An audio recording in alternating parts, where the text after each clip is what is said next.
Buenas, Buenas tardes. buenas Juan, ¿qué tal? Bien, bien.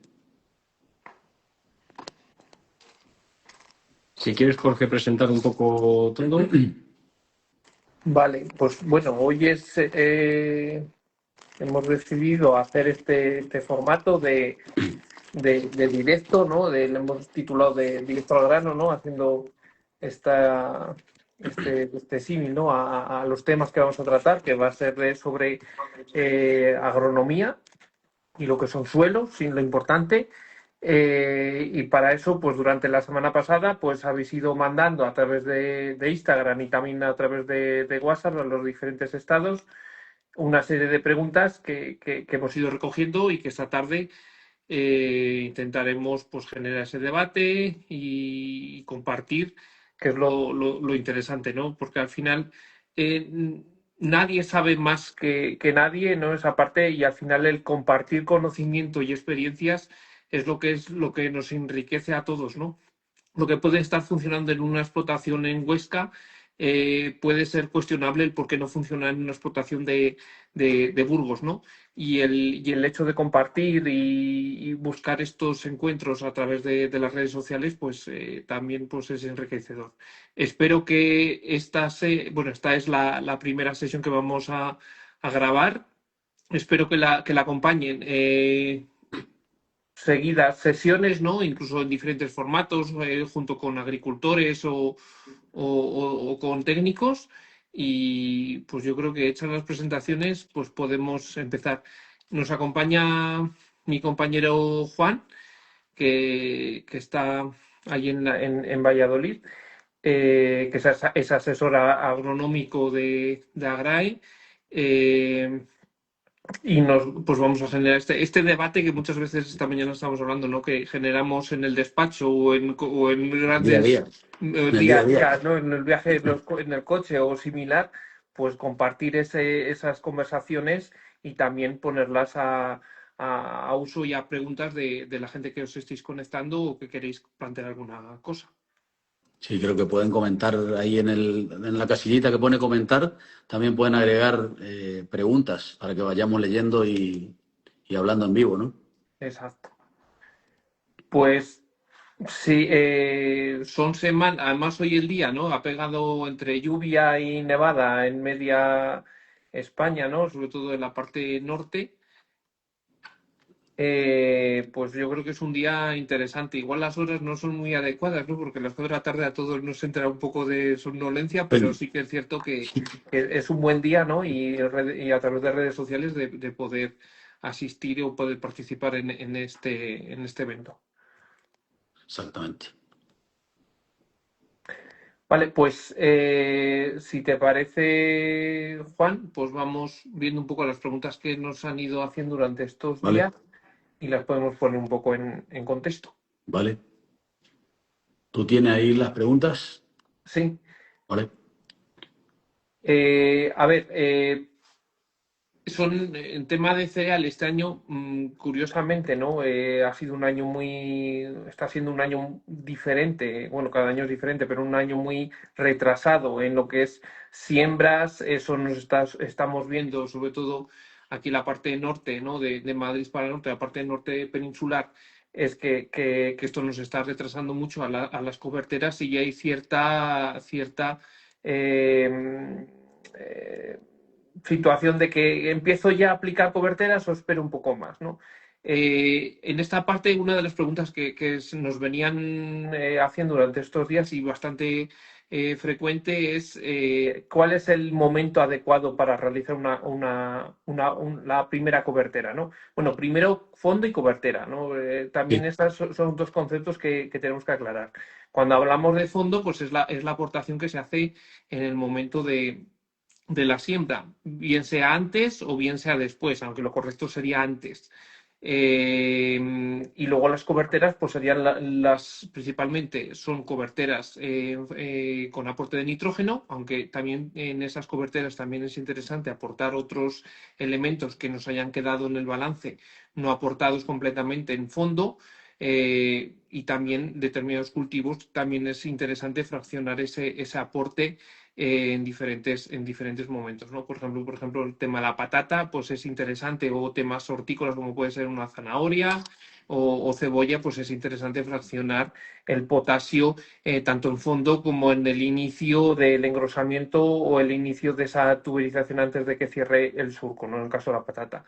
En esta parte, un poco más ligado al cereal, que es lo que estábamos hablando antes, de que se ha retrasado la siembra, se está retrasando esa cobertera, ¿no? ¿Cuál es el momento adecuado? Pues el momento adecuado, si vamos a nivel técnico, es en fase de dejamiento, es decir, en estado BCH 23. ¿Qué es la escala esta BCH 23? Pues es una forma de estandarizar. Hay diferentes escalas a nivel de fenología del cultivo y es una de las escalas más extendidas. En función de los estados fenológicos de las plantas, pues le acompañan un número, un 23, un 10, un 23, un 30, un 38, así sucesivamente, y cada número, cada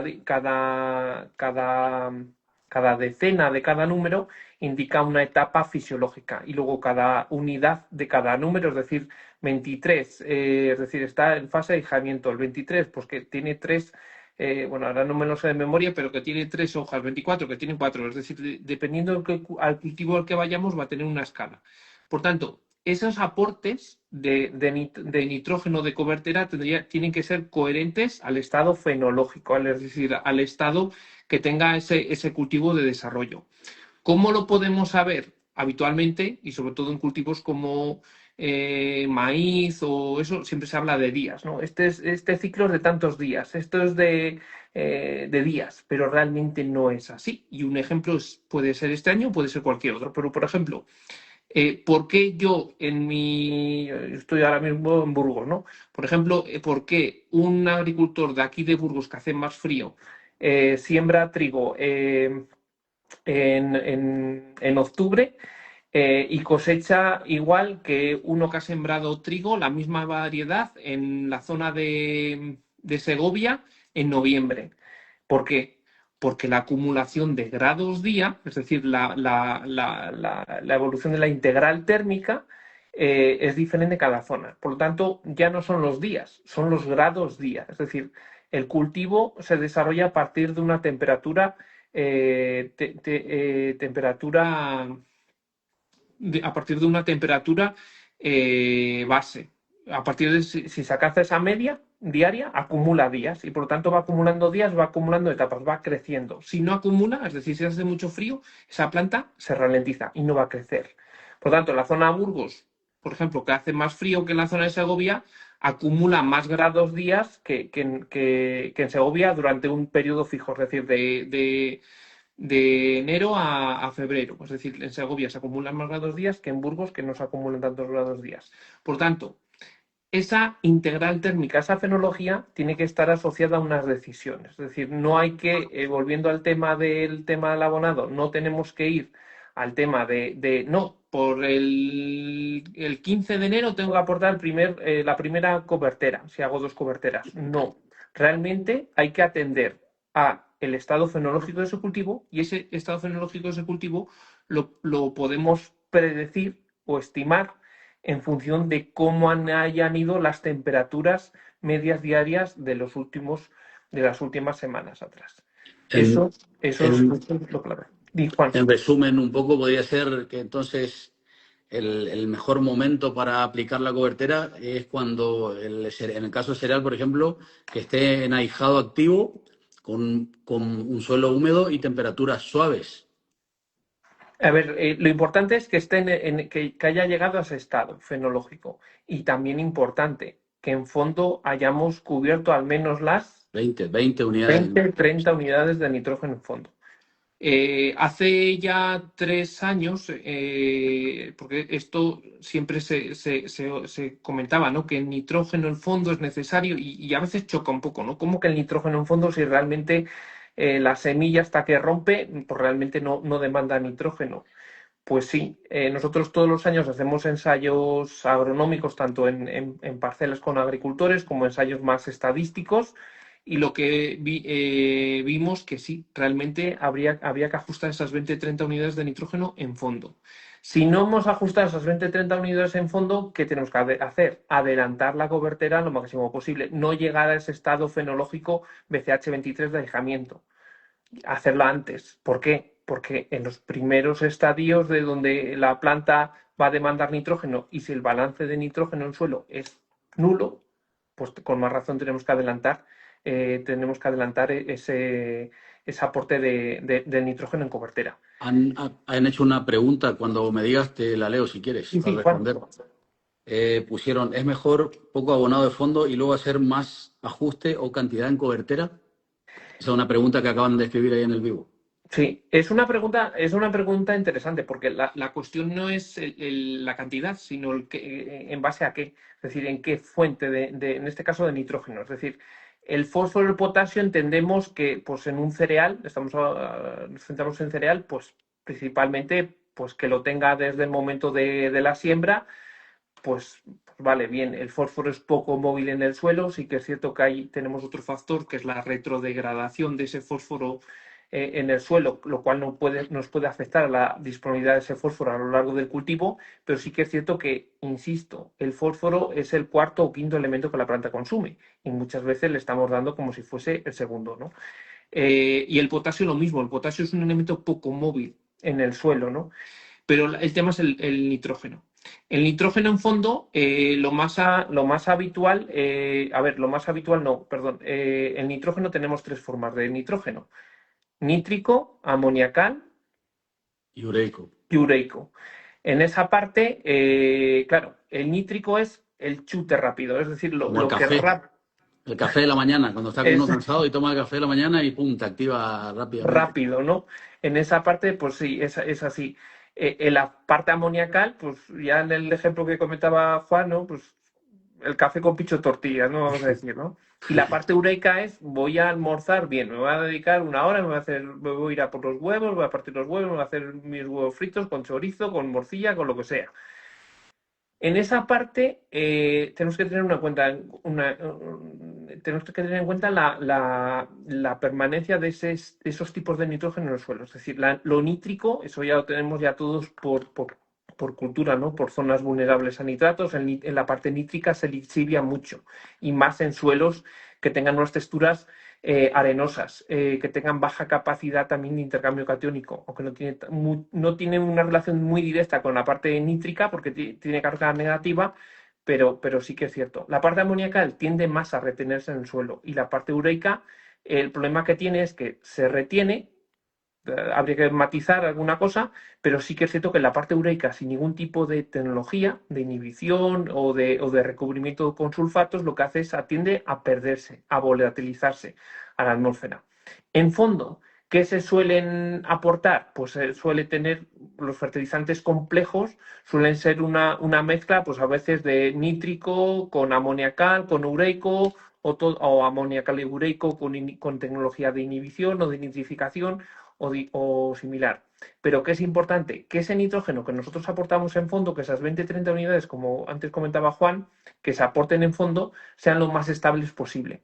Para que sean lo más estables posible, tendríamos que ir a parte amoniacal o parte ureica, bien sea enterrada, es decir, que quede enterrado en el suelo. Es decir, incluso lo que comentamos antes, que si se aplica el abono y luego se siembra, pues va a quedar enterrado.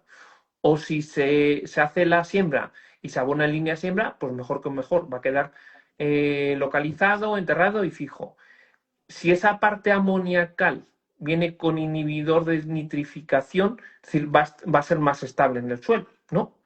Por lo tanto, pues voy a tener que, si se me atrasa la cobertera, como el año pasado sucedió, que empezó a llover tanto, que se atrasaron las coberteras, casi un mes o sin casi, en determinadas zonas, pues el hecho de haber metido una parte amoniacal con un inhibidor de nitrificación en línea de siembra, pues lo que nos ha hecho es que tengamos más persistencia, es decir, hasta que nosotros podamos entrar. Una parte ureica, lo mismo, es decir, la urea por sí misma, si la enterramos, pues va a tener más eficiencia que si la dejamos en superficie. Pero si esa urea viene con algún tipo de tecnología que puede ser un recubrimiento con sulfatos, que al final esas ureas que vemos que parecen perlas, ¿no? Que vienen recubiertas con sulfatos, o ureas que vienen con inhibidor de la ureasa, lo que hace es también que esa urea esté lo más estable y lo más larga, lo más disponible posible en el suelo. Es decir, por un lado, en esa parte tendríamos que ver muy bien que el aporte de las fuentes nitrogenadas en fondo sean amoniacales o ureicas. Si son amoniacales o ureicas, si tienen inhibidores, pues mejor que mejor. Si no tienen inhibidores, porque al final también es una cosa la economía, ¿no? Que también hay que tenerlo en cuenta. La economía, y sobre todo en esta economía de guerra, ¿no? Que tristemente estamos teniendo en estos años, ¿no? O de tratados psicodélicos, ¿no? Por no llamarlo de otra forma. En esta parte, eh, el hecho de meter un sulfato amónico, por ejemplo, que es la unidad fertilizante es muy económica y es sulfato con parte amoniacal en línea de siembra, aunque es difícil meter ese tipo de abono en línea de siembra porque es muy microscópico, el distribuidor es eso, pero meter un sulfato aplicado a goleo y luego sembrar y que quede todo bien tapadito en el suelo, pues va a tener mucho más va a ser mucho más eficiente ese nitrógeno, es decir, va a llegar más a lo largo del cultivo que si aplicaríamos ese sulfato en superficie y luego ya no haríamos ningún atisbo de enterrarlo o de compactarlo o que no lloviese y no se quedaría más impregnado en el suelo. Es decir, insisto, el tema del nitrógeno en fondo, evitar en la medida de lo posible partes nítricas, ir más a nitrógenos más estabilizados y también ver el tema de cómo incorporarlo al suelo. Otra pregunta, bueno, tengo dos, pero una te digo va de la mano, las dos van un poco de la mano, pero ponían, si tiro más abono nitrogenado, me da más kilos. Como que tirando abono nitrogenado si recoge más kilos luego de... Sí, a ver, lo del tema del Sí. lo del nitrógeno vamos a ser claros, es decir, es el nutriente decisivo en la producción. En esa parte, es decir, puedo escatimar en otros nutrientes, pero en el nitrógeno no, porque es el nutriente que la planta más consume. El hecho de aportar más no supone que voy a sacar más. ¿Por qué? Porque hay un valor, un parámetro agronómico que es el nivel de nitrógeno crítico. Ese valor de nitrógeno crítico, si le superas, no vas a tener un incremento en la producción. Es decir, vas a tener un incremento en los costes, pero no vas a tener un incremento en la producción. Por ejemplo, para producciones medias de secano, que estamos, pues eso, pues yo qué sé, secanos de 3.500 kilos, 4.000 kilos, lo adecuado sería estar en torno a las 100, 110 unidades de nitrógeno. Esto choca mucho, ¿no? Es el 110. Es así. Es decir, es así. Ya aquí entra otro factor, es decir, la cantidad y la frecuencia. Es decir, si yo ahora, cuando he salido de casa, he desayunado, he comido y almorzado, pues sí, igual me he preparado en la mesa del comedor un montón de platos, pero he dejado la mitad. Es decir, he sido poco eficiente consumiendo esos alimentos. Pero si yo a media mañana esos mismos platos que tenía encima de la mesa, en vez de tener los mismos, que eran 6, tengo 4 y les tengo bien fraccionados a lo largo del día, voy a ser más eficiente. Voy a haber consumido menos comida y he consumido menos comida, he generado la misma cantidad de energía o más y no he perdido nada. Y en el tema del perder, eso al final, en términos del ejemplo del nitrógeno y demás, es economía, ¿no? Es decir, si yo aporto 30 unidades de nitrógeno, yo creo que esas 30 unidades de nitrógeno sean lo más eficientes, es decir, que consiga el máximo de producción de grano posible.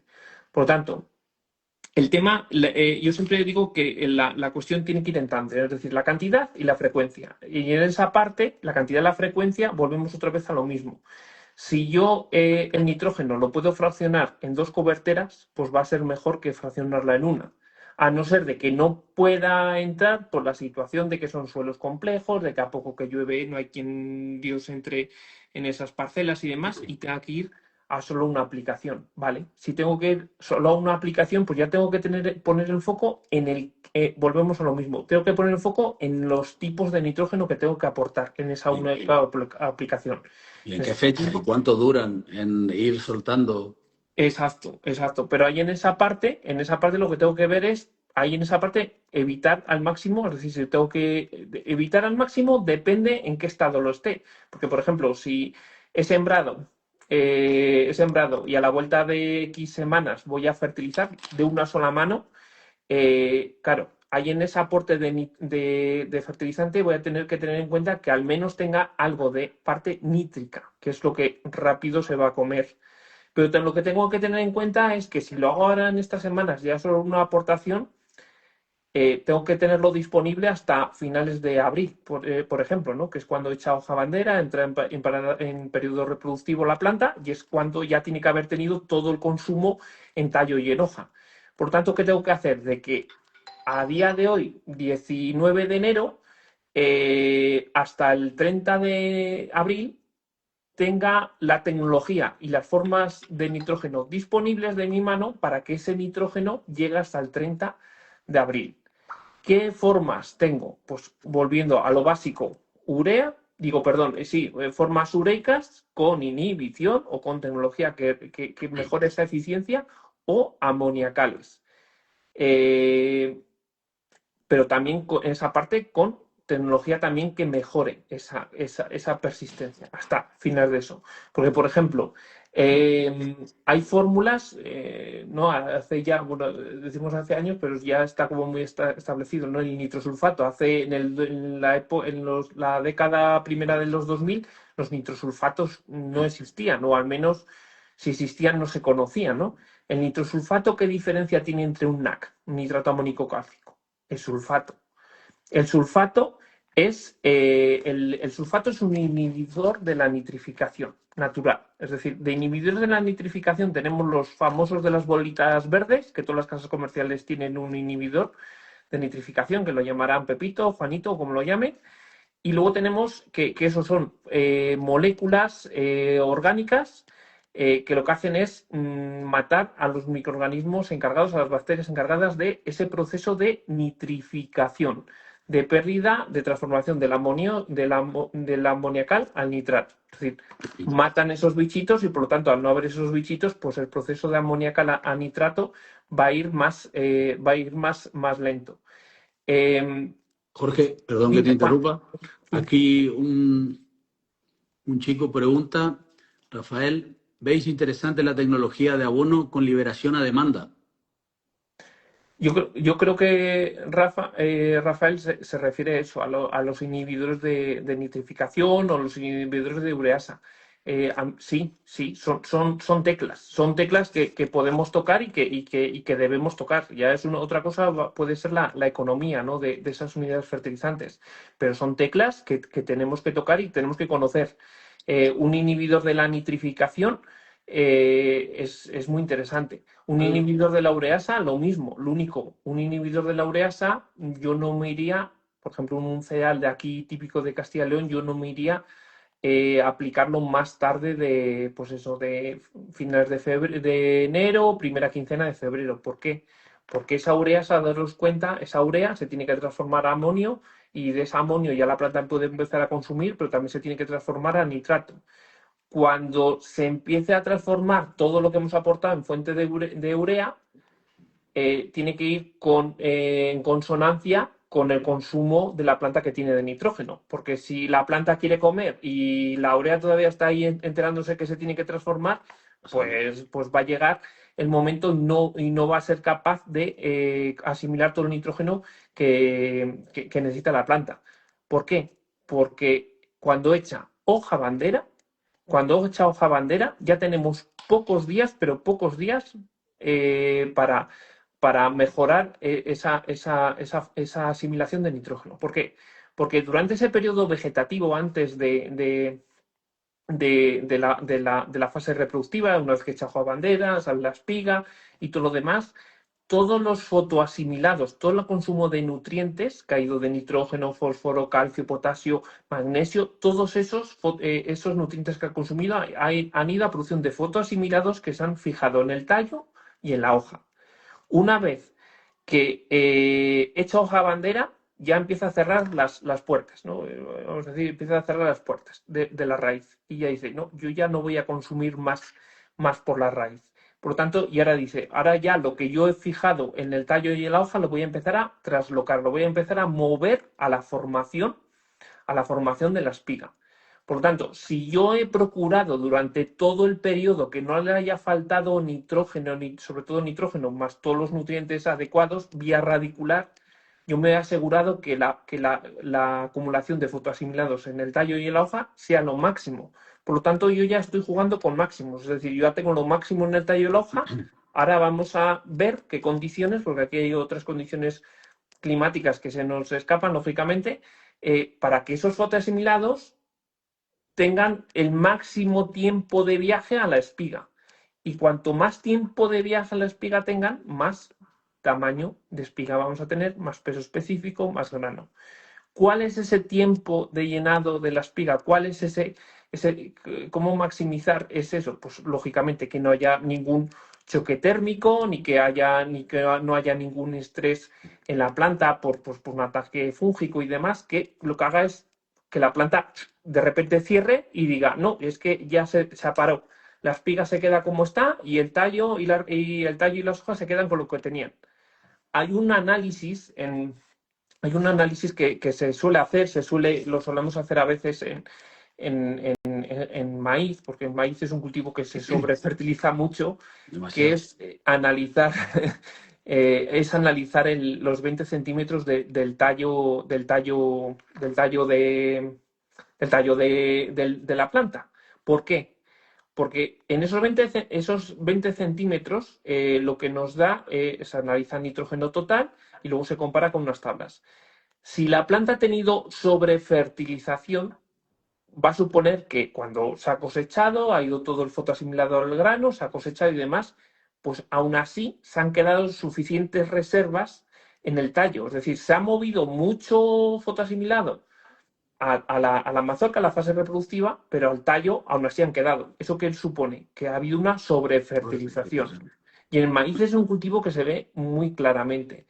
¿Qué podemos ver? Que si en el caso extremo, es decir, que la mazorca se haya quedado pequeña y raquítica, entre comillas, y resulta que el tallo esté a 2 velas, pues lo que ha supuesto que ha habido una subfertilización, es decir, no se ha fertilizado todo adecuadamente como se ve.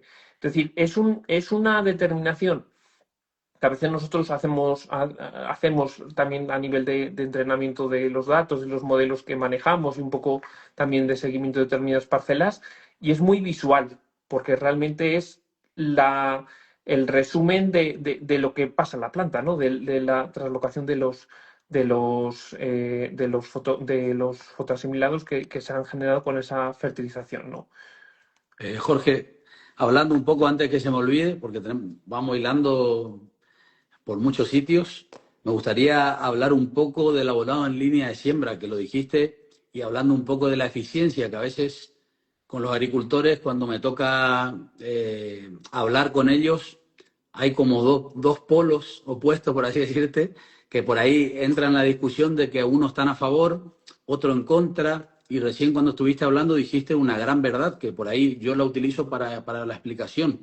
El fósforo, por ejemplo, al ser un elemento poco móvil, si tú le pones cerca de la semillita, es lo mismo que nos sentemos con un plato aquí de cocido y comer aquí. No es lo mismo poner el plato a una calle y que yo tenga que hacer 100 metros, una cucharada, volver a sentarme.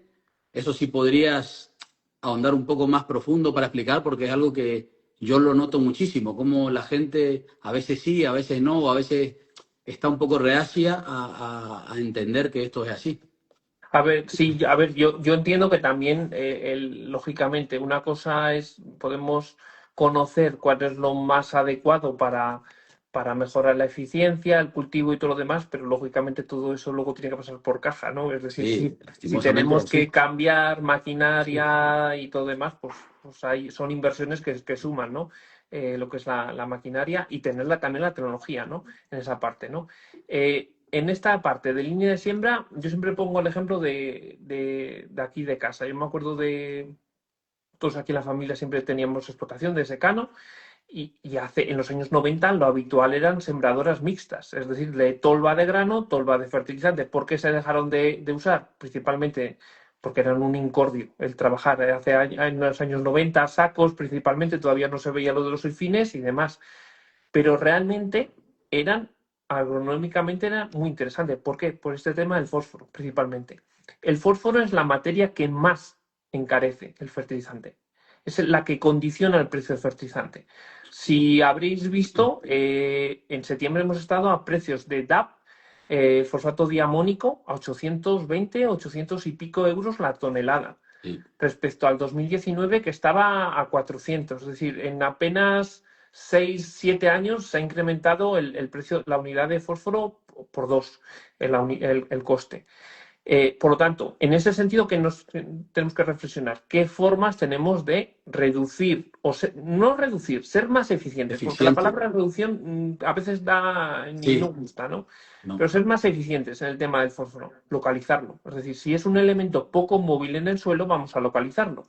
Y si lo localizamos a línea de siembra, pues mejor que mejor. Aquí está el eterno debate. Esto al final es como en determinados sectores, ¿no? Me estoy acordando porque esta mañana hablando con uno de viñedo, de quemar o no, picar o no los sarmientos en viñedo, o picar o no la paja. Es decir, son cuestiones que por muchos argumentos que puedas dar a nivel técnico, a favor o en contra, o ambos, lógicamente cada uno va a tener una opinión, ¿no? En esa parte, el tema del fósforo es eso, cuanto más lo localicemos mejor. Ahora es otro tema. Ya, pero es que hay fósforo que le puede generar salinidad y le puede quemar a la semilla o no. A ver, daros cuenta, el suelo tiene una capacidad tamponante, amortiguadora tremenda. Por ejemplo, si estamos aportando de media, vamos a decir, 50, 40, 30 unidades de fósforo para un secano de cereal de 4.000, 5.000 kilos por hectárea, eso en kilos de DAP es que en torno a 100 kilos de DAP, por ejemplo, suficiente, 80, 100 kilos de DAP. Repartir 100 kilos de DAP en una hectárea. Y luego esa hectárea llevarla a un volumen radicular de 30. Es decir, se disipa, es decir, ya por no entrar en cuestiones más técnicas, pero se disipa ese efecto salinizador de ese fertilizante en el suelo. No genera esto. Yo siempre pongo el ejemplo hace unos años que, hace ya 4 años o por ahí, o 3, que aquel año un agricultor pues no tenía DAP y tenía MAP, que MAP es un 12-52-0. Tú lo ves a nivel de ficha y es de los abonos que más salinidad generan,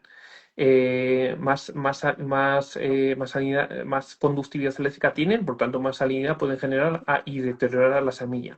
Yo ese día digo, a ver si la vamos a armar, no sé qué, pues cogimos el laboratorio, hicimos un test de germinación con el suelo, con la concentración equivalente un poco mayor, lógicamente, de eso, vimos ninguna problema. Germinaron todas las plantas en el test de germinación, no hubo ningún problema. En esa parte, pues se sembró, claro, eran un 12,52 a kilos por hectárea en línea de siembra, pues ya no recuerdo, pero 70, 80 kilos por hectárea, es decir, eso, y el desarrollo del cultivo fue espectacular, espectacular. Ahora sí, y esto es de hace siempre, ¿no? No, pero es que el fósforo de los abonos simples es diferente que el de los abonos complejos, no sé. A ver, la roca fosfórica sale de la misma sitio. Del abono que te vale 500 euros la tonelada, que te vale 800. Sale del mismo sitio, del mismo yacimiento, bien sea el de Europa del Este o del de Marruecos o el de donde sea. Sale del mismo sitio. Lo que cambia es la forma que tienen de atacar a esa roca fosfórica para que sea disponible ese fósforo para las plantas, bien sea en lo que vemos en las fichas, soluble a citrato, soluble al agua. Las formas que tenemos de atacar a esa roca fosfórica, pues puede ser un ataque térmico, que da un tipo de fósforo disponible, más o menos disponible para las plantas, un ataque con un ácido sulfúrico, con un ácido fosfórico, con diferentes ácidos, con diferentes tratamientos térmicos. Eso van a dar diferentes fracciones de fósforo. Y las diferentes fracciones de fósforo unas van a estar más alineadas con un tipo de suelo, otras con otro tipo de suelo, pero al final sigue siendo fósforo, ¿no? En esa parte. Y un poco por el tema de línea siembra, lo que al final, como siempre, me lío eso, pero el tema que comentaba Juan de la línea de siembra, pues es importante en el tema del fósforo, es importante en el tema del nitrógeno, que estábamos antes hablando. Si yo meto una fuente amoniacal o un abono protegido en línea de siembra o una urea protegida en línea de siembra, pues eso va a ser más eficiente, porque ya el propio suelo ya le hace de cobijo para que esa eficiencia sea todavía mejor, ¿no? Es decir, es una tecla que tenemos que empezar a tocar, y también es tocar esa tecla. Nosotros el hecho de aportar ese abonado en línea de siembra, el fósforo supone reducirle de las unidades de cálculo, reducirlas un 20%, entre un 20 y un 25%, dependiendo también de otros factores del suelo que habría que comentar en más detalle. Pero un 20 y un 25% a lo largo de los años de la vida útil de la máquina es mucho dinero. Y como se está poniendo el tema del fósforo, pues todavía es más dinero, ¿no? Tengo dos preguntas más. Vamos a la primera. ¿Qué opinas de las bacterias fijadoras de nitrógeno? Esa es la primera. Podemos empezar a responder esa. A ver, lo de las bacterias fijadoras de nitrógeno, bien sea del género Azotobacter o otras bacterias de géneros similares. Yo por experiencia y lo mismo, hacemos ensayos y sobre todo, más que ensayos, ver un poco lo que vemos en los clientes nuestros, es decir, lo que hacen los agricultores y lo que ven. No se sabe muy bien el por qué a veces al vecino le funciona y a mí no, y eso que son variedades de trigo iguales, hemos hecho lo mismo, el uno lo aplicó un martes y lo aplicó un miércoles. No sé el por qué. Es decir, el hecho de de directamente voy a echar la bacteria, voy a reducir el plan de abonado un tanto por ciento. Yo como ingeniero y matemático, vamos a decir, me gusta más pájaro volando, un pájaro en la mano que ciento volando, ¿no? Es decir, un poco el refrán castellano, ¿no? Prefiero ver esas 100 esas 30 unidades, 20 unidades de nitrógeno en la mano, es decir, que en kilos, que yo las aporte con un ag y demás, que no el tema de... Porque son cuestiones que todavía yo, en mi opinión, y yo creo que por el recorrido que he tenido y demás, un poco más cercano en este tema de este tipo de productos, en ensayos de validación y demás, no se conoce. Es decir, hay factores que puede ser la radiación ultravioleta, que hagas la preparación con un agua clorada del pueblo, el cloro te puede afectar, el tema, la fertilización de ese cultivo, siempre se comenta, ¿no? Que el cultivo no tiene que tener una base de fertilización ya de base nitrogenada, es decir, no puede partir a dos velas, ¿no? Ya tiene que tener una base de fertilización para que tengan un efecto significativo. Yo, sinceramente, es eso. Es decir, estamos hablando de bacterias fijadoras en nitrógeno. Y también otra cosa importante, a nivel comercial, nosotros no vendemos, es decir, nosotros como Agrae no vendemos fertilizantes, ni fitos, ni nada. Nosotros como Agrae no vendemos. Pero es importante ver qué productos que dicen que tienen esas bacterias solo tienen esas bacterias. Porque igual el efecto que yo estoy viendo no es de la bacteria, es de los aminoácidos o del fertilizante mineral que tiene asociado ese producto que dice que tiene esa bacteria más otras cosas. ¿A qué se debe? ¿A esa bacteria o a estas otras cosas? Es decir, a nivel comercial solo hay dos, creo recordar, dos productos que solo tienen la bacteria. Los demás son mezclas de bacterias más aminoácidos más fertilizantes minerales. Y en este sentido, eso, un fertilizante mineral va a ir directamente vía foliar, lo va sobre la planta. Un aminoácido, vamos a estimular la segunda ruta metabólica, ¿no? Que es muy interesante trabajar con este tipo de sustancias, y también hay que ver qué tipo de aminoácidos, qué aminograma, que sería el perfil de aminoácidos, tiene ese producto y qué es lo que estamos esperando. Que mejore la fecundación de que mejore la fecundación de, la- de los órganos reproductivos de la planta o que mejore el llenado. Es decir, porque ahí tendríamos que jugar y ser conscientes de qué perfil de aminoácidos, qué aminograma es para una cosa y es para otra cosa.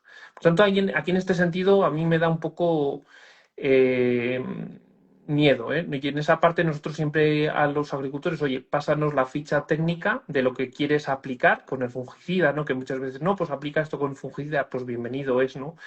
Pero que también es un impacto económico y que realmente si me voy a gastar 40, 30, 60 euros por hectárea, con ese producto, pues que realmente tenga el impacto que yo estoy buscando. Que si no le tiene, pues voy a gastarme ese dinero en otra cosa o en haber aportado más en fondo o haber buscado otra cosa que mejore esa segunda ruta metabólica o ese aporte extra de lo que necesito, ¿no?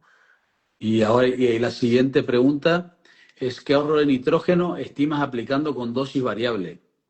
A ver, con la dosis variable, que es en la parte que nosotros pues más trabajamos o más experiencia tenemos, pues por un lado, el tema de hacerlo variable, es decir, aquí entran en juego dos cosas, vamos a decir principalmente, lo que es la propia tecnología variable y luego la parte agronómica que va asociada a esa tecnología. Es decir, la tecnología por sí sola es tecnología. Tiene que ir asociada con la agronomía para que sea efectiva. Es decir, el tema de hacer una dosificación variable solo por sí mismo, hacer una dosificación variable y gestionar esa heterogeneidad de la parcela en estudios y también un poco en línea a los datos que nosotros venimos manejando, el impacto de solo hacer eso suele rondar en torno a los 17, 20 euros por tonelada, en hacer solo esa tecnología variable. Ahora bien, hay que sumar la parte agronómica, porque yo puedo decir, yo voy a hacer dosificación variable en mi parcela y yo no he tenido ningún análisis de suelo, que es lo más básico, ha sido, es y seguirá siendo lo más básico, un análisis de suelo. Por tanto, sí, yo tengo mi isobús, me bajo una aplicación, hago mi mapa de colores y le digo, bueno, pues aquí 200, aquí 300 y aquí 400. ¿Por qué? ¿No tendría que haber sido todo en torno a 200 o en torno a 400? Es decir, esa parte agronómica es la que no está metida dentro de ese rango que comentaba antes. Y esa parte agronómica es muy importante, porque esa parte agronómica hila muy bien con lo que anteriormente estábamos comentando. Elegir muy bien las fórmulas fertilizantes que tiene que ir, eso sí tiene que ser más nítrico, amoniacal, tema de momento en donde pueda ajustar más. Oye, pues mira, voy a ajustar en fondo esto y luego que el segundo plato me sale más económico, voy a ir a una cobertera, es decir, jugar con esa economía, con esa agronomía, pero con datos, ¿no? En esa parte.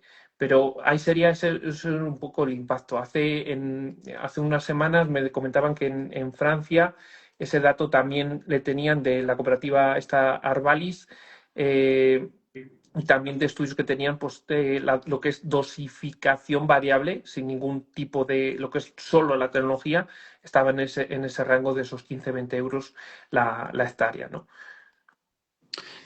Un poco hilando, justo tengo otra pregunta aquí apuntada. Bueno, dos, pero pueden ser una, que dice, ¿tiene sentido el abonado variable en parcelas pequeñas?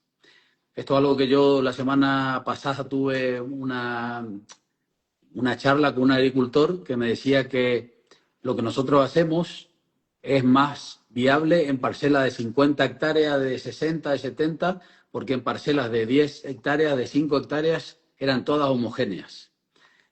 Con lo cual, yo no estaba de acuerdo y nuestro trabajo y las pruebas y los ensayos que hacemos nos demuestran que en pocas hectáreas la variabilidad es muchísima a veces. O sea, es un poco si puede explicar esto. A ver, la cuestión es decir, nosotros en esta parte hay agricultores que empezaron a trabajar con nosotros y no tenían ni SOBUS, ni dosificación variable y demás, ni lo tenían y a día de hoy algunos de ellos ni lo tienen ni lo van a tener. Pero el hecho de tener un análisis de suelo, una interpretación, yo sí que puedo cambiar. Es decir, si voy a una parcela pequeña de 1 hectárea, 2 hectáreas, que está dividida por un arroyo, por un camino, en una tendría que echar 250 kilos y la otra tengo que echar 200. Y eso es verídico, y eso es así. Nosotros tenemos agricultores que ya llevan ya varias campañas. Ahora me estoy recordando que lleva ya 4 campañas y es un agricultor de los que no tienen el plan hacer ese cambio de maquinaria de dosificación variable. Y él lo que hace es, va con su tractor, con su abonadora, sabe la dosis que le hemos, la media ponderada por la superficie.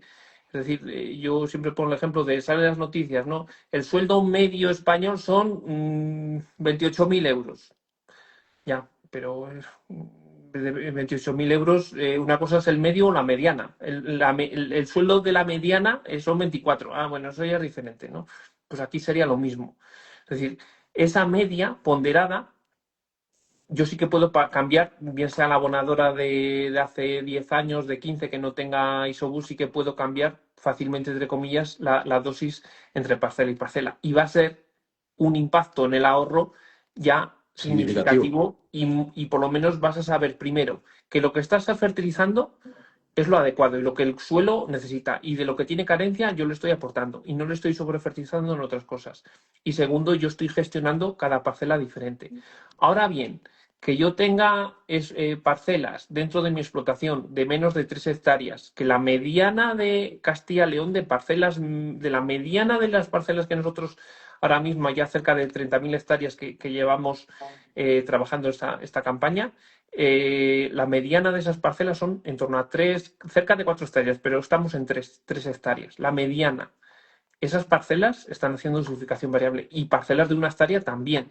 Lógicamente, en esa hectárea, pues tendrás igual 3 segmentos diferentes. Pero esos 3 segmentos tú vas a tener la certeza de que la dosis que estás aplicando es la correcta. Y si un año tienes que fertilizar mucho en fósforo, pues seguramente que al año que viene, pues dependiendo las situaciones y demás, que eso podríamos comentar más en detalle, cómo afecta la pluviometría y las temperaturas, a lo que es el balance de nutrientes de las campañas siguientes, pues no voy a aportar tanto. Es decir, el suelo es un ente que cambia año a año un montón, los nutrientes cambian un montón. Por lo tanto, el tener caracterizado con un análisis de suelo esa heterogeneidad del conjunto de mis parcelas ya es un ahorro muy significativo y es una tranquilidad mental, porque yo ya sé que lo que estoy aplicando, poco o mucho, sé que estoy cubriendo las necesidades del cultivo. Es decir, es como ir al médico. Es decir, yo puedo ir al médico, salir del médico y decir, no le voy a hacer caso. Bueno, pero tú ya en el fondo ya sabes lo que te ha dicho y cómo estás. Ya si tú eres un fumador pedernido y ya te dice el médico que no fumes porque tienes el corazón hecho y el pulmón hecho un Cristo, pues ya es responsabilidad tuya. Pero tú ya en el fondo ya sabes cómo está. Pues en este caso sería lo mismo.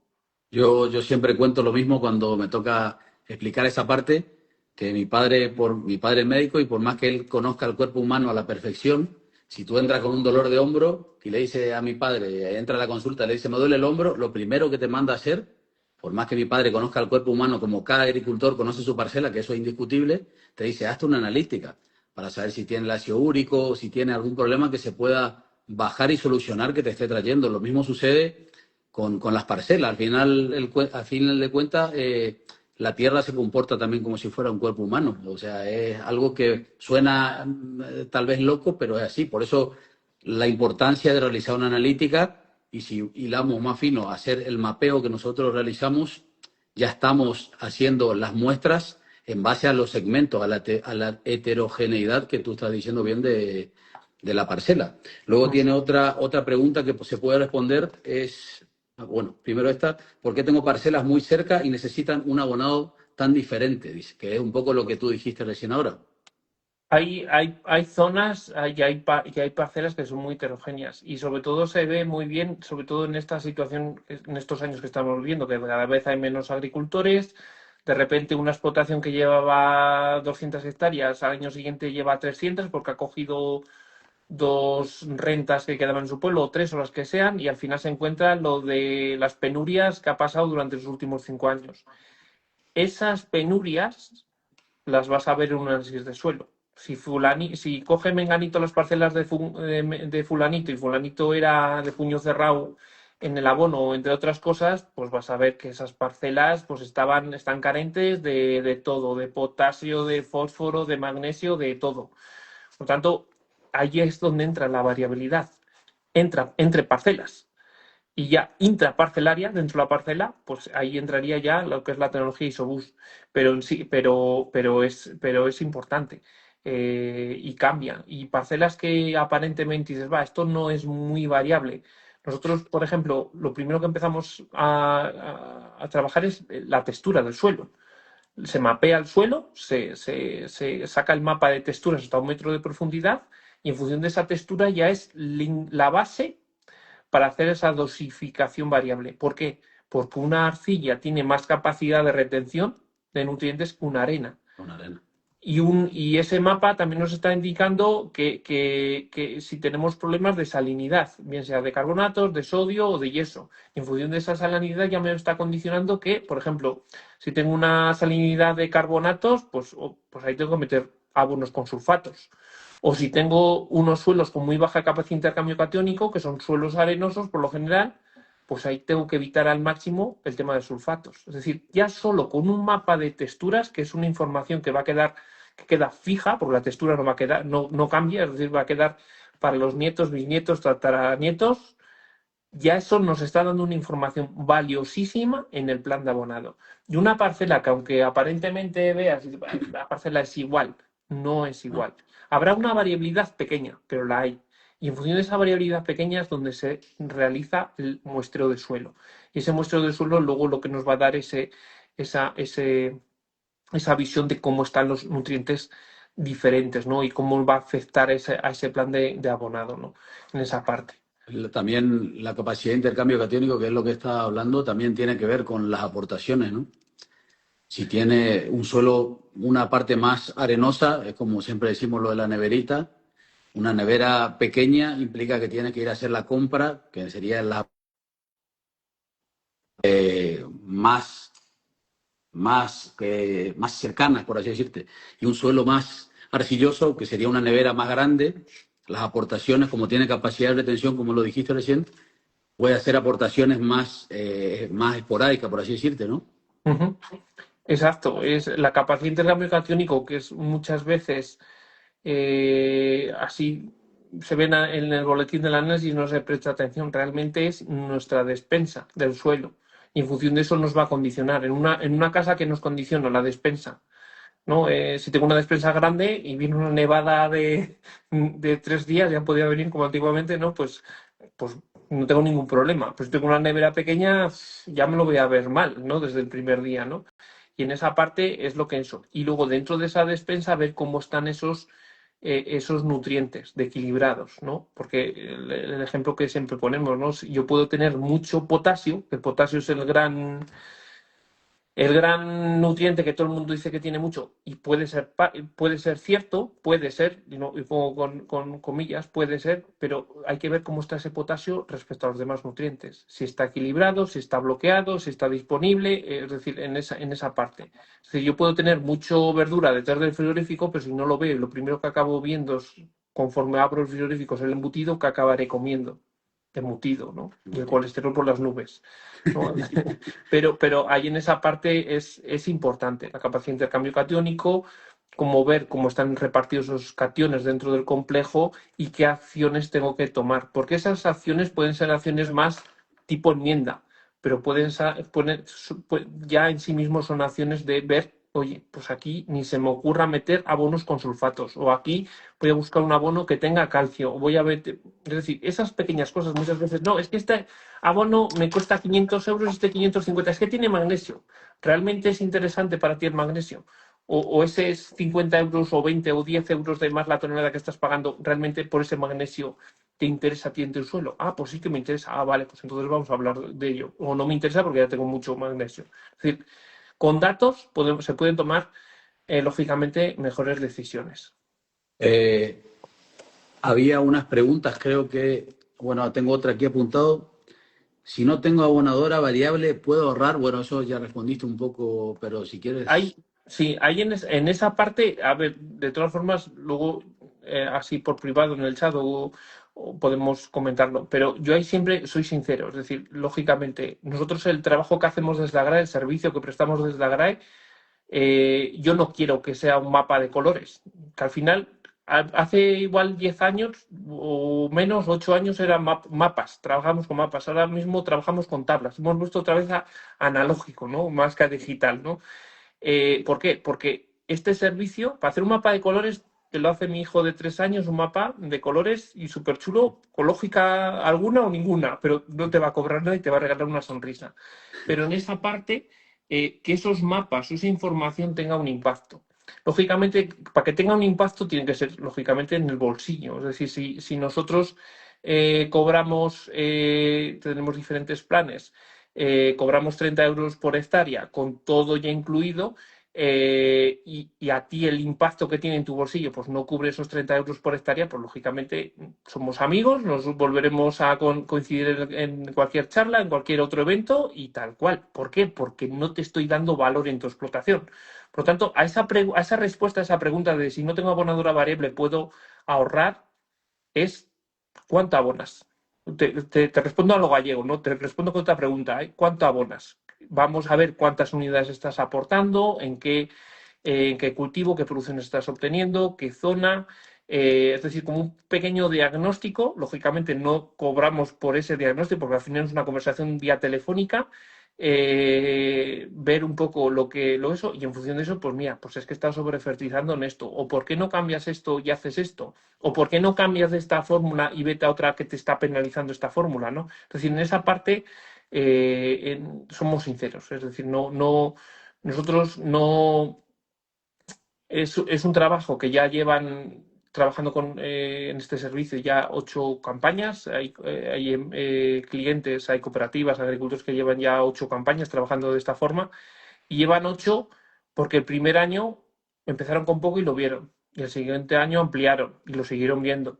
Y ya en el octavo año, pues oye, el retorno del beneficio que están obteniendo y demás, pues lo ven. Y el día que no lo vean, pues seguiremos siendo amigos, nos seguiremos saludando si nos encontramos en la calle, pero es eso, lógicamente. Si yo voy a un restaurante y no me gusta la comida, pues me iré a otro restaurante, ¿no? Lógicamente, ¿no? Y así, sinceramente, es eso. Y en esa parte no nos va a condicionar ningún tipo de fertilizante ni nada más, porque no vendemos fertilizantes. Por tanto, lo que nosotros comentamos siempre es desde siendo lo más honestos, con datos, y afirmando lo que nosotros vemos con otros agricultores y lo que nosotros aprendemos en las cosas informaciones que vamos haciendo internamente, ¿no? Y buscamos más que nada ponernos del lado del agricultor y ayudar a ser más eficientes, o sea, y ser más eficientes en todos los sentidos, o sea, y nos adaptamos a la tecnología que tenga cada explotación y también a las posibilidades o a las ganas que tenga de innovar o no el agricultor, que poco a poco todos los agricultores, yo lo veo, que estoy mucho en campo y hablo con muchísimas personas de León, del norte de Palencia, de Valladolid, de Tierra de Campos, y todas las personas, sean de todas las edades, por suerte, están abriendo su mente y su campo visual, por así decirte, y van poco a poco dándose cuenta que también el campo antes no se veía tal vez como una empresa, y hoy en día, con los precios del abono, por así decirte, los precios de la semilla, hay que empezar a mirar un poco la rentabilidad, que es a lo que apuntamos nosotros, a ayudar a sacar a que el margen de ganancia siga siendo grande y que se pueda vivir.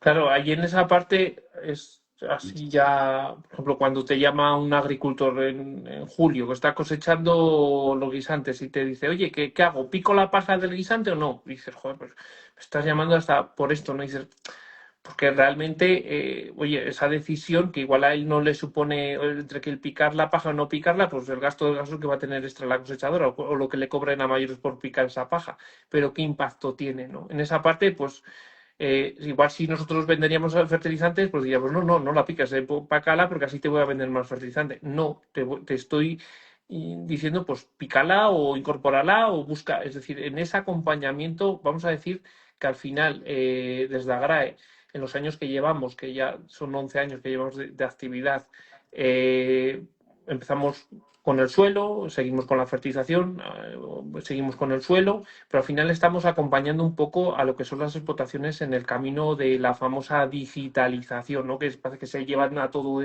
así palabras muy redundantes, ¿no? Pero es eso, somos unos acompañantes que te llaman, oye Jorge, ¿qué opinas de...? Estoy mirando estas abonadoras, ¿qué opinas? Oh, pues mira, pues habla con fulanito, ¿no? Yo no te voy a dar mi opinión, no sé qué te la doy, pero mira, te paso el teléfono de estos 3 agricultores que ya la tienen y habla con ellos. Es decir, esa red de contactos, que es lo interesante, ¿no? Sí. Y que no haya intereses en esta parte comerciales entre medios, porque lo insisto, no vendemos fertilizantes, no vendemos tampoco maquinaria en Agrae, así que en ese sentido, y trabajamos contra las marcas, no, en esa parte no nos casamos con nadie, ¿no? Nadie. Jorge, llevamos 1 hora. No sé si alguien tiene alguna otra pregunta, duda, consulta. Y si no, bueno, sí. Quiero, de las preguntas que comentaron la semana pasada, las que comentó Vale. David de la zona de aquí de Burgos, que me parecen interesantes, ¿no? Él comentaba que eso, que vivimos en tiempos donde la vertedera está en desuso, ¿no? La vertedera también es otro tema, ¿no? De la vertedera, ¿hará la vertedera o no? ¿Cuándo es recomendable y cuándo no? A ver, el tema de la vertedera, a nivel de suelo, a nivel de nutrientes, lógicamente, con la vertedera estamos volteando lo de abajo arriba. Es decir, vamos a decir, en cientos de años el suelo ha bajado, ha traslocado, ha movido a una zona donde el sistema radicular pues no está tan accesible, entre comillas, pues nosotros en una labor de segundos lo estamos volviendo a poner arriba. Por lo tanto, eso a nivel de impacto, pues tiene un impacto a nivel de nutrientes. Y luego otra cosa, cuanto más movamos un suelo, más disponible estamos haciendo determinadas cosas. Y pongo el foco en los suelos que tienen alto contenido en carbonatos. En unos días sacaremos un vídeo que siempre digo que la forma más sencilla de ver si un suelo tiene carbonatos es el vinagre, ¿no? Como sacarlo, pues se hace mucha fluorescencia, tiene más vinagre, y si tiene poca, menos. Si yo un suelo le muevo mucho, ese carbonato cálcico por lo general, puede haber carbonato magnesio, pero por lo general son carbonatos cálcicos, lo que voy a hacer que esté más disponible. Ese carbonato, ¿qué pega tiene, Juan, en el tema del fósforo? Que bloquea. Lo retrodegrada el fósforo. Sí. Es decir, cuanto más activo esté ese carbonato, Menos puede achupar a la planta el fósforo. exacto, más se está combinando con el fósforo disponible y menos va a quedar para la planta. Exactamente. Por lo tanto, el tema de cuanto menos movamos el suelo, mejor, o cuanto menos hagamos labores muy agresivas de movimiento de horizontes y demás, mejor, pues un poco va ligado en estos dos. Podemos hablar más largo y tendido, pero en estos dos ítems. En el tema del fósforo y en el tema de los elementos que han quedado años en profundidad, y eso, que principalmente, volviendo a lo mismo, los carbonatos, ¿no? Y eso se ve muy bien, yo que vivo en un pueblo y demás, cuando fulanito se ha comprado un tractor que tiene más caballos y es el primer día que engancha la vertedera. Mete más la vertedera, saca más lo que no tenía que haber sacado. Saca más lo que se enterró, entre comillas, hace miles de años. Por lo tanto, eso va a quedar en el horizonte arable y va a quedar más disponible, ¿no? Mira, ahora veo una pregunta de lo de la suela de labor y suela de labor en el abonado. Y la suela de labor, yo llevo años insistiendo, y el año pasado que compramos un equipo, un penetrómetro, lo confirmo. El enemigo sigiloso que tenemos o el techo productivo que tenemos en nuestros suelos no son los nutrientes, es la suela de labor. La suela de labor. Tenemos suelas de labor porque en muchos suelos que tienen un contenido de arcillas o de limos más tendentes a la formación de esa suela de labor, a día de hoy con tractores que pesan mucho, porque cada vez la potencia por hectárea, por explotación se ha incrementado en los últimos años, ¿no? Los últimos 10, 15, 20 años. Por tanto, lo que un día que había llovido ni se te ocurría entrar por la tarde, pues un día que ha llovido por la tarde entras. Y eso quién lo sufre. Tú igual no lo sufres desde la cabina, pero está sufriendo el suelo. Suelo. ¿Qué se ve? pues que curiosamente, y es una cosa que vamos recopilando datos y algún día o algún año, yo que sé, el año que viene o así, lo publicaremos, lo compartiremos en un evento como este. En las cabeceras, curiosamente, la suela de labor no está tan acusada como en el centro, la parcela. ¿Por qué? Porque la cabecera, por lo general, pues trata, no sé, es así hablándolo con agricultores, ¿no? Compartiendo los datos. Pues la cabecera, al final, por inercia, tiendes a ararla más o a trabajarla más, vamos a decir, trabajarla más. Y en el centro de la parcela dices, va, no, pues no, en el centro de la parcela tienes el mismo impacto de ese peso de la rodera en el interior de la parcela que eso, pero en el centro de la parcela no lo estás trabajando. Por lo tanto, la suela de labor es el gran enemigo silencioso que Dios. tenemos. Y en esa parte es un proceso químico que se produce, que es que las raíces cuando llegan a esa suela de labor o esa capa de compactación, lo que las raíces generan es etileno. Ese etileno no es capaz de evacuarse del suelo porque el suelo no tiene capilaridad, ahí entrarían diferentes cuestiones, y ese etileno lo que hace es él mismo, ese etileno que genera la planta, inhibe el crecimiento de la planta. Por tanto, eh, ese es el tema, la suela de labor. Y sería una cosa muy interesante para hablar. Y luego otra pregunta que comentaba David la semana pasada, el espacio entre abonados de cobertera y el estadio de cereal, que es un poco lo que estábamos comentando al principio, la máxima disponibilidad de nitrógeno. Es un poco lo que comentábamos al principio. Siempre en hoja bandera tenemos que haber procurado que no haya habido ningún momento de descenso, es decir, que la curva de desarrollo del cultivo haya sido paralela a la curva de disponibilidad de nitrógeno en el suelo. Si ha habido una interferencia entre medias, lógicamente eso te hace bajar el techo productivo de ese cultivo. Y en esa parte, pues es, volviendo a lo mismo, saber qué fuentes de nitrógeno tenemos, qué tecnologías tenemos y cómo las vamos a incorporar. Serían esos 3 ítems. Vale, pues si nadie más tiene una pregunta, me parece que ya llegamos a la hora y 8 minutos, ya nos pasamos. Agradecerle a todos los que se conectaron y estuvieron lanzando sus preguntas, y esto lo haremos esporádicamente seguramente. Así que no sé, Jorge, si tiene otra cosa Nada, más para decir. tienes una pregunta, pero para castellana. Sí, esa no es.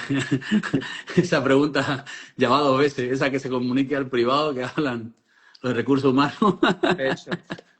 Pero, pues eso, vamos, no sé cuántos, bueno, al final esto luego queda grabado, entiendo Sí, también, y eso, pues es una forma cómoda también de poner en común, y yo creo que lo volveremos a repetir en las próximas semanas, pero igual, pues igual con algún agricultor, o, ¿sabes? Porque esas sí, conversaciones son son buenas.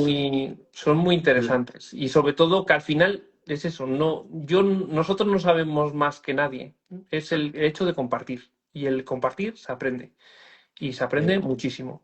Ahí hacen una pregunta si se podrá ver esta conversación a posteriori. Sí, va a quedar subida, el vídeo completo va a quedar subido, que también ahí abajo podrían hacer preguntas para que en el próximo directo que hagamos empecemos por esa pregunta, o serán contestadas ahí también personalmente. Así que sí, esto se va a subir y va a quedar en las redes sociales. Sí, de todas formas, yo creo que eso también, mira, es un tema que no hemos hablado, el tema de los de regadío, del plan de abonado. Yo creo que igual para de aquí a 10 días o así podemos tener Hacer uno y empezar por eso, punto muy un interesante. monográfico sobre ese tema, ¿no? Que ya es Vale. una normativa y un poco podemos ya un poco empezar a meternos un poco de estas cosas que muchas veces nos gustan en las conversaciones de un poco de qué retos tiene el campo, ¿no? Aunque eso tristemente lo estamos viendo estos días, que Todos. por mucho que salgamos a la calle y demás, pues los que están arriba sentados en una oficina al calor de sus despachos, pues no ven la realidad del campo, ¿no? Pero realmente esas decisiones globales cómo están afectando y cómo se ven en pequeñas cosas que nosotros vamos viendo, ¿no? Sobre todo en el precio de los abonos de los fertilizantes es para llorar, es para llorar. Como vas viendo de los años que vamos teniendo registro de fertilizantes de fulanito, menganito por zonas y demás, como ese mapa, algún día yo creo que lo publicaremos, cómo es para llorar, cómo aumenta ese precio de tonelada y cómo influye en el coste de la hectárea. Pues bueno, entonces nos despedimos y muchas gracias por acompañarnos nuevamente y estaremos avisando cuándo es el próximo directo. Eso. Pues nada, gracias a Venga, todos. hasta Buenas tardes. luego. Igualmente.